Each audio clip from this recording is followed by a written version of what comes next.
Welcome back to the Cyber Resilience Brief, a Safe Breach podcast. I'm going to open with a spelling lesson today, which is not something I ever expected to do on a security podcast. We've spent a lot of this show talking about CTEM, Continuous Threat Exposure Management. That's Gartner's 5-stage framework, CTEM. And you've been telling me off mic that we've all been spelling it wrong. We have. CTEM, it turns out, has a silent E on the end. It's actually, pardon the French pronunciation, CTEM. Avez-vous le CTEM? Où est le CTEM? The silent E stands for evidence, and I'd argue it's the only silent letter in the English language that regulators can hear perfectly well. Okay, so before anyone writes in, this is a framing device, not a Gartner press release. Gartner's CTEM is still 5 stages. That's scoping, discovery, prioritization, validation, and mobilization. But what you're saying, Adrian, is that the whole cycle only means something if it ends in evidence. Exactly right, Tova. Everything else in the framework, the scoping, the discovery, the prioritization, produces plans and lists. The point is what validation produces. If validation ends with a dashboard someone glances at, you've done an exercise. If it ends with a time-stamped, reproducible record of what was tested, what fired, what didn't, and what you fixed, you've produced evidence, and evidence is rapidly becoming the currency of cyber regulation worldwide. Let's ground that in the problem, because I think most of our listeners will recognize it even if they've never named it out loud. A CISO walks into a board meeting or an audit or a regulator's office and says, "We take security seriously. Here's our tooling inventory. Here's our policy stack." What's wrong with this picture? So, Tova, context. Nothing was wrong with it 10 years ago. That was the era of attestation. You attested that you had a firewall, endpoint protection, annual penetration test, and everyone nodded. The problem is that attestation answers the question, do you have controls? And the question regulators are now asking is, do your controls work? Those are completely different questions. Completely different. And the industry has spent 2 decades answering the first one, while breaches kept demonstrating the second one was going unanswered. Every major breach post-mortem has the same paragraph.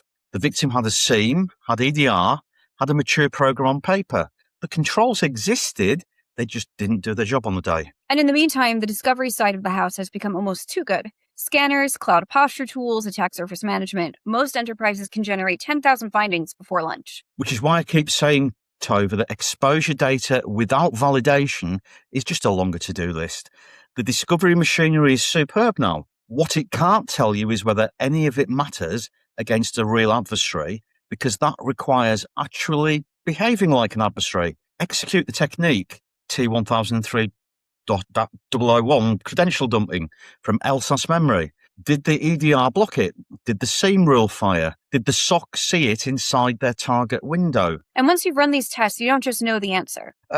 You can prove you know it. This is the difference. Back to evidence. That's the whole distinction this episode hands on, Tova. And we'll be right back.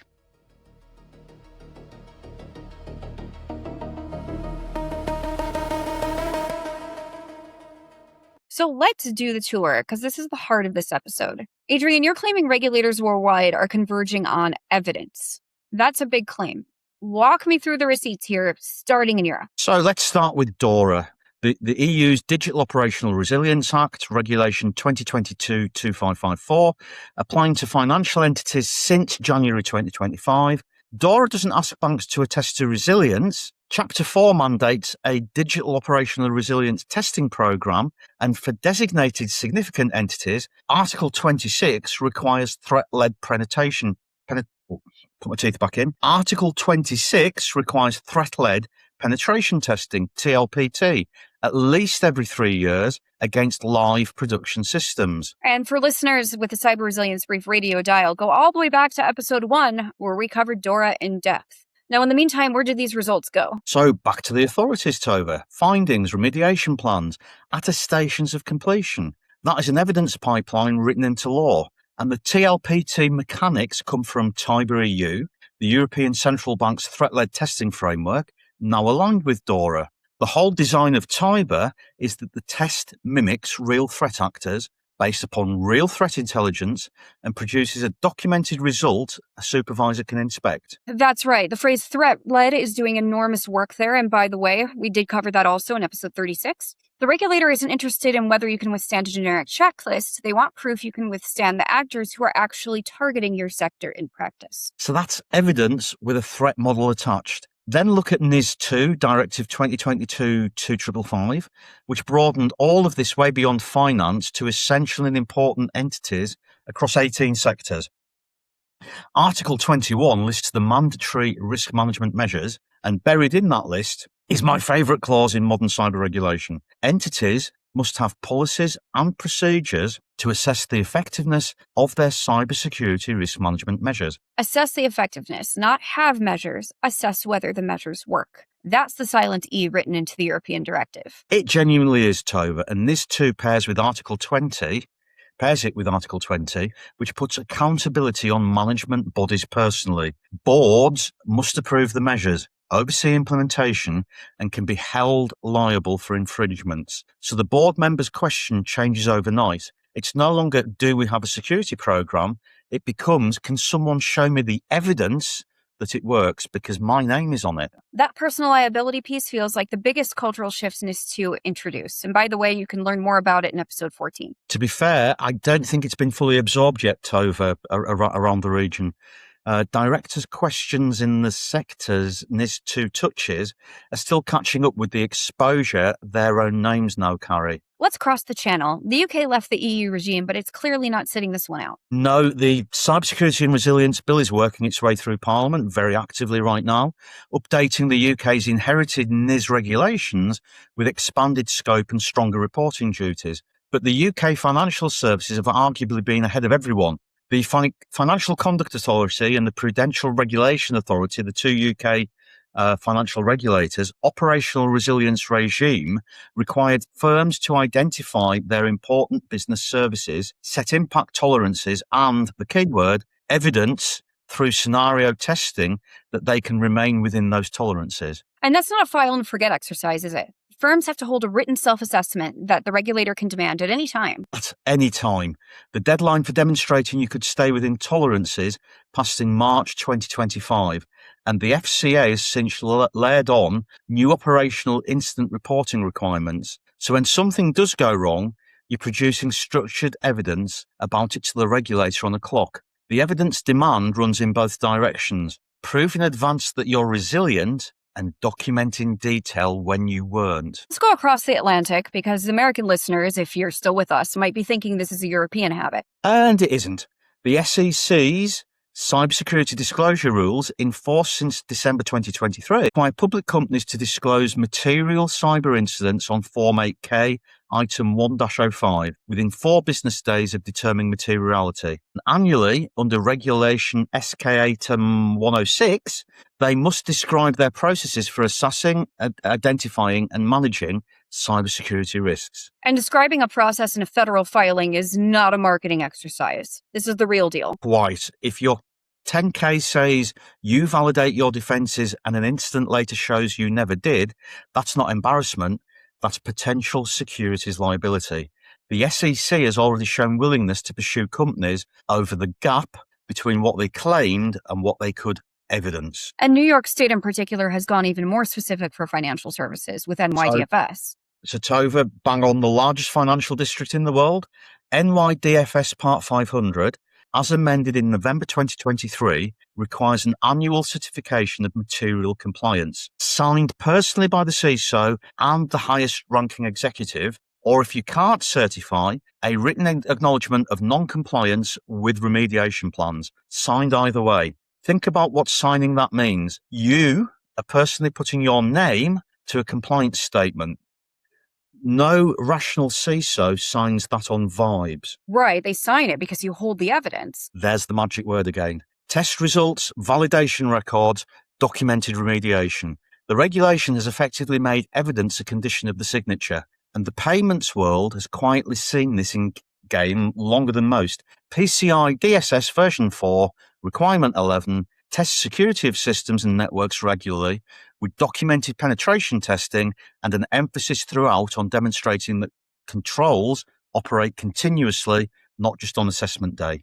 The card schemes worked out years ago that a point-in-time audit tells you about one Tuesday. And then there's the newest arrival, which is very close to home for anyone listening in Europe right now. So bang on to the moment, Tova, July 2026, heading into August, the EU AI Act, high-risk artificial intelligence obligations, bite on the 2nd of August this year, weeks away, a fortnight from when we're recording today. Article 12 mandates automatic logging for high-risk systems. Article 11 mandates technical documentation demonstrating compliance. Different domain, identical philosophy.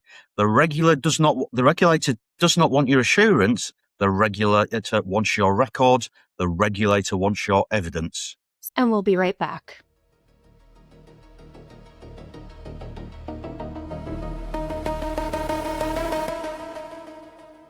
So let me play the skeptic for a moment, because I could hear a listener objecting. We already produce mountains of compliance paperwork, policies, audit responses, questionnaires. Doesn't that count as evidence? What's the difference between compliance documentation and the CTEM specific evidence that you're describing? So, great question, Tova.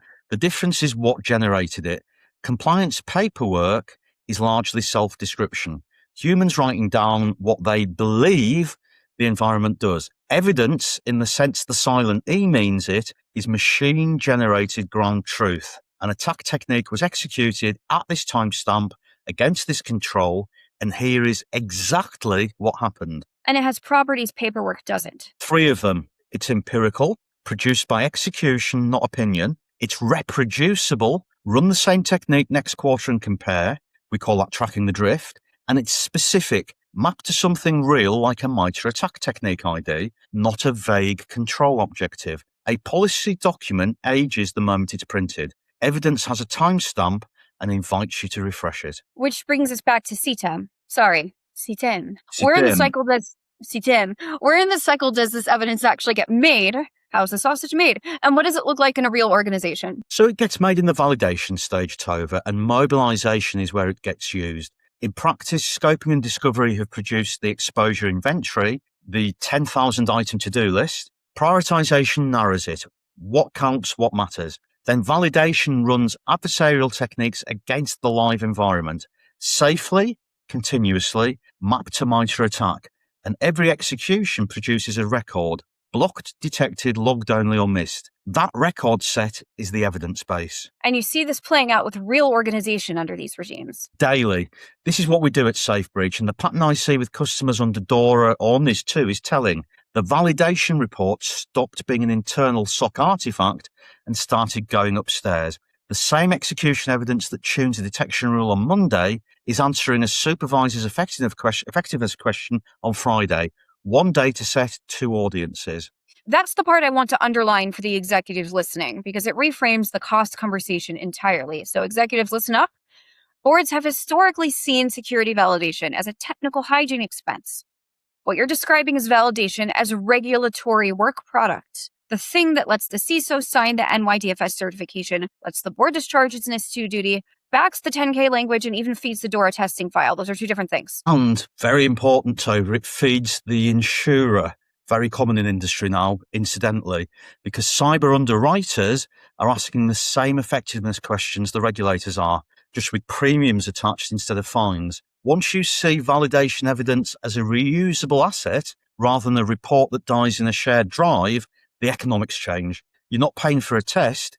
You're building a continuously refreshed body of proof that 6 stakeholders are already demanding. And now let's get to the practical segment of today's show. Now, for a listener who buys the silent E in CTEM and wants to build the evidence habit, what separates real capability from a marketing label? What should they actually look for? So 4 things. First, real execution. Does the approach actually run the technique against live controls or just map assets to a threat feed and infer? Inference is not evidence. Second, framework alignment.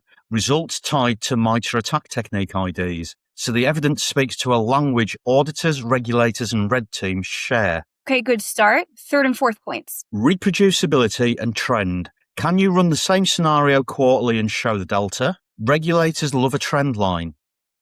Improvement, deterioration. It proves the program is alive. And exportability. Evidence locked inside a tool is evidence you can't hand to a supervisor. If it can't become part of your DORA testing file or your resilience self-assessment, It's a dashboard and not a record. And I'm going to add a fifth. Don't forget that GRC includes the G, which is governance.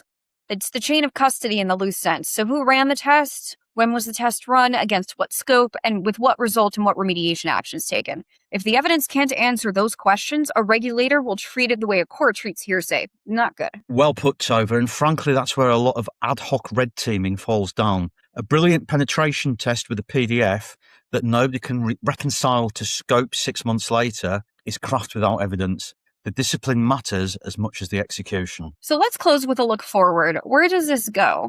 Is this silent E, a European fashion, or is this the permanent direction of travel for security and governance? So it's both permanent and accelerating. Look at the pattern. DORA in force, NIS2 transposing across member states, the UK bill in Parliament, the SEC regime in the USA maturing through enforcement, NYDFS certifications cycling annually, the AI Act logging obligations arriving in weeks. Every new instrument in every jurisdiction moves in the same direction, from attestation to demonstration. Okay, so Adrian, what's your prediction beyond this? This is already a current trend. So within a couple of years, show me your validation evidence will be as routine as an opening question in a supervisory review as such as show me your asset inventory is today. Organizations that built the evidence habit early will find those conversations short and boring, which is exactly what you want a regulatory conversation to be. Short and boring. It's the CISO's dream outcome. So there it is. CTEM has a silent E. It's CTEM. That stands for evidence, and the regulators heard it long before the industry did. Spell it however you like. Just make sure the last letter of your exposure management program is proof, not a promise. Thanks, Adrian. So just to clarify, when you say short and boring there, you're talking about CTEM and regulators, not about me. But a pleasure as always, and do check your spelling. But in the meantime, stay safe with SafeBreach. The Cyber Resilience Brief is a SafeBreach podcast. Executive produced by Adrian Cully and Tova Devoren. Music produced by Sar Dresner. Hosted, edited, and compiled on Riverside. For more about SafeBreach and how you can validate your security controls across your entire IT infrastructure, visit us at www.safebreach.com. That's www.safebeach.com.